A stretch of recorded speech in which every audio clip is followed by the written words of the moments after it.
For the Lord of Isenburg-Kempenich, see Theodoric II of Isenburg-Kempenich. Theodoric II, Teodorico in Spanish and Portuguese, was the 8th king of Visigoths from 453 to 466. Theodoric II, son of Theodoric I, obtained the throne by killing his elder brother Thorismund.English historian Edward Gibbon writes that he justified this atrocious deed by the design which his predecessor had formed of violating his alliance with the empire.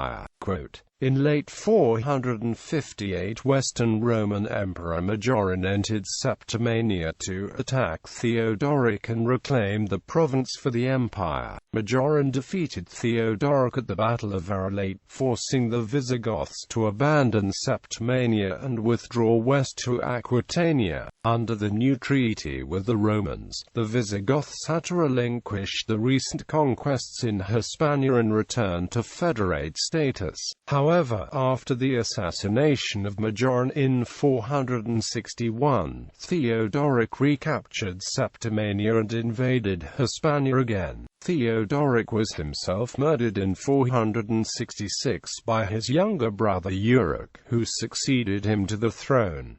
Described by a Roman, the Gallo-Roman Sidonius Apollinaris wrote a famously vivid and gushing letter to his brother-in-law Agricola describing the king and his court. You have often begged a description of Theodoric the Gothic king, whose gentle breeding fame commends to every nation. You want him in his quantity and quality, in his person, and the manner of his existence. I gladly accede, as far as the limits of my page allow, and highly approve so fine and ingenuous a curiosity. Well, he is a man worth knowing, even by those who cannot enjoy his close acquaintance. So happily have Providence and Nature joined to endure him with the perfect gifts of fortune. His way of life is such that not even the envy which lies in wait for kings can rob him of his proper praise. And first, as to his person, he is well set up in height above the average man, but below the giant. His head is round, with curled hair retreating somewhat from brow to crown. His nervous neck is free from disfiguring knots. The eyebrows are bushy and arched. When the lids droop, the lashes reach almost halfway down the cheeks. The upper ears are buried under overlying locks, after the fashion of his race. The nose is finely aquiline. The lips are thin and not enlarged by undue distension of the mouth. Every day the hair springing from his nostrils is cut back. That on the face springs thick from the hollow of the temples. But the razor has not yet come upon his cheek, and his barber is assiduous in eradicating the rich growth on the lower part of the face. Chin, throat, and neck are full, but not fat, and all of fair complexion. Seen close, their color is fresh as that of youth. They often flush, but from modesty, and not from anger. His shoulders are smooth, the upper and forearms strong and hard, hands broad, breast prominent, waist receding. The spine dividing the broad expanse of back does not project, and you can see the springing of the ribs. The sides swell with salient muscle. The well-girt flanks are full of vigor. His thighs are like hard horn, the knee joints firm and masculine, the knees themselves the comeliest and least wrinkled in the world. A full ankle supports the leg, and the foot is small to bear such mighty limbs. Now for the routine of his public life. Before daybreak he goes with a very small suite to attend the service of his priests. He prays with assiduity, but, if I may speak in confidence, one may suspect more of habit than conviction in this piety. Administrative duties of the kingdom take up the rest of the morning. Armed nobles stand about the royal seat. The massive guards in the garb of skins are admitted that they may be within call, but kept at the threshold for quiet's sake. Only a murmur of them comes in from the post at the doors, between the curtain and the outer barrier. One and now the foreign envoys are introduced. The king hears them out, and says little. If a thing needs more discussion he puts it off, but accelerates matters ripe for dispatch. The second hour arrives. He rises from the throne to inspect his treasure chamber or stable. If the chase is the order of of the day, he joins it, but never carries his bow at his side, considering this derogatory to royal state. When a bird or beast is marked for him, or happens to cross his path, he puts his hand behind his back and takes the bow from a page with the string all hanging loose, for as he deems it a boy's trick to bear it in a quiver, so he holds it effeminate to receive the weapon ready strung. When it is given him, he sometimes holds it in both hands and bends the extremities towards each other, at others he sets it, not end downward, against his lifted heel, and runs his finger up the slack and wavering string.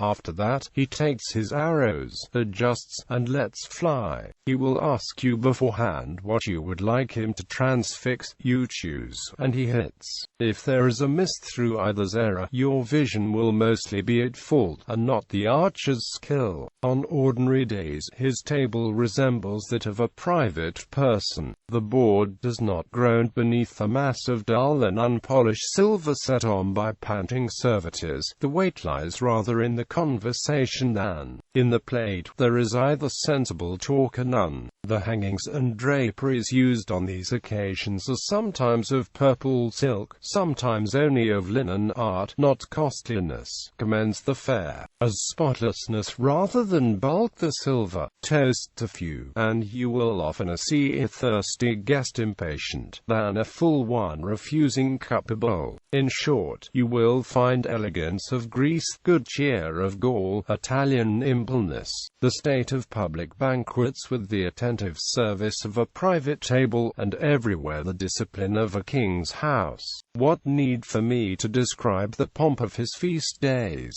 No man is so unknown as not to know of them. But to my theme again. The siesta after dinner is always slight, and sometimes intermitted. When inclined for the board game, he is quick to gather up the dice, examines them with care, shakes the box with expert hand, throws rapidly, humorously apostrophizes them, and patiently waits the issue. Silent at a good throw, he makes merry over a bad, annoyed by neither fortune, and always the philosopher. He is too proud to ask it or refuse a revenge. He disdains to avail himself of one if offered, and if it is opposed will quietly go on playing. You effect recovery of your men without obstruction on his side, he recovers his without collusion upon yours. You see the strategist when he moves the pieces, his one thought is victory. Yet at play he puts off a little of his kingly rigor, inciting all to good fellowship and the freedom of the game. I think he is afraid of being feared. Vexation in the man whom he beats delights him. He will never believe that his opponents have not let him win unless their annoyance proves him really victor. You would be surprised how often the pleasure born of these little happenings may favor the march of great affairs. Petitions that some wrecked influence had left derelict come unexpectedly to port. I myself am gladly beaten by him when I have a favor to ask, since the loss of my game may mean the gaining of my cause.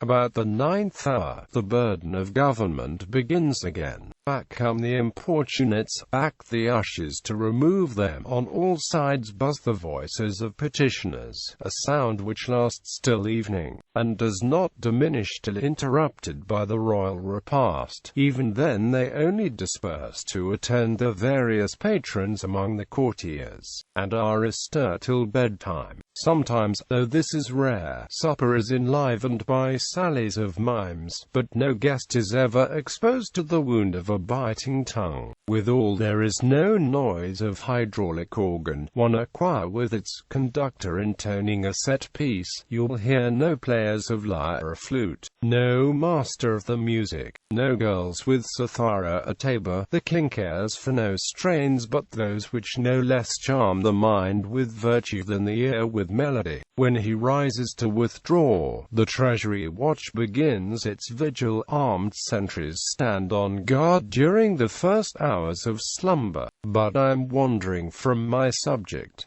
I never promised a whole chapter on the kingdom, but a few words about the king. I must stay my pen. You asked for nothing more than 1 or 2 facts about the person and the tastes of Theodoric, and my own aim was to write a letter, not a history. Farewell.